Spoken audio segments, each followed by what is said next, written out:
I used to tell myself that there's no point showing up to the race if you haven't already mentally crossed the finish line. That's what I would always tell myself.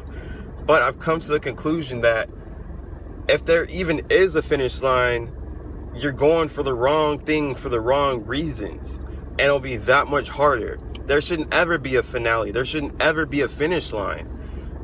What you quote unquote finish, you put behind you, but that doesn't mean the journey ends.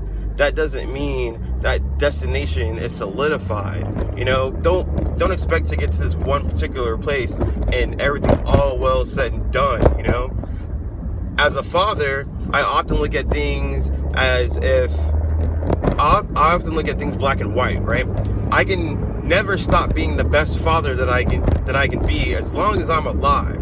As long as I'm alive, I'm always going to do the right thing to be a father. I'm always going to educate myself. I'm always going to learn. I'm always going to learn from my experiences. I'm always going to make mistakes as long as I am a father. And I mean, as long as I'm alive till I die. As far as being a husband goes, I'm always going to be the best husband that I can be. I'm always going to try to be the best husband I can be.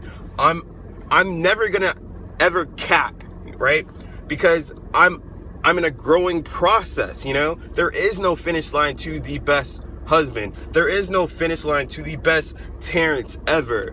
You know, what you got right now is the best, but it doesn't mean that that is the end goal. I'm not dead. There's no tombstone that says Terrence Sani on it right now. As long as I'm alive, I can keep progressing. As long as I'm alive, I can keep pushing forward. You know, don't try to, you have goals and dreams. That's good. But when you get them, when you accomplish those, you can't stop there. Apply the same principle that you use to get those in other areas of your life. And teach them. Help out your friends and family. Help out someone that's been in that same situation that you've been in. Help out someone that's about to be in the same situation that you're currently in right now so that they can avoid it. And perhaps they can help you out with something, but you don't know. You got to reach out, you got to pour out, you got to give it to them as well. But when you start being like, I want to get $100,000 and then I'll be set for life, or I want to get $1 million and I'll be set for life. You won't. You always want more. You get into a house, you want a bigger, nicer house, or you want a smaller house. It'll always change. It's never solidified. So my whole point is, it's cool to have goals, dreams, missions, and that's beautiful. That's a good thing to have.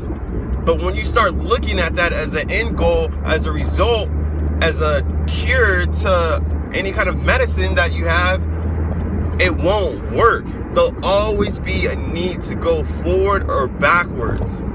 Always. And when I say backwards, I mean retrace your steps.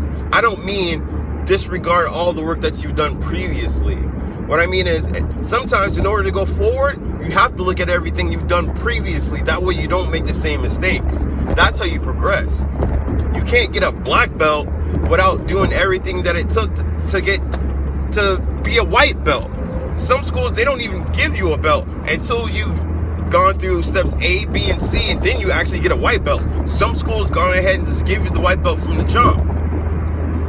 So my point is, focus on what you want to achieve in life, but also keep in mind that you're gonna want more. Keep in mind that you can do better than what you currently want right now. You can have more than what you currently have right now. It's not rocket science. Our mind doesn't like change, right? So our mind doesn't want you to do something that's uncomfortable to get to something that you can be comfortable with, right? Go through the steps, you bridge the gap, but you bridge the gap with an intention on that goal.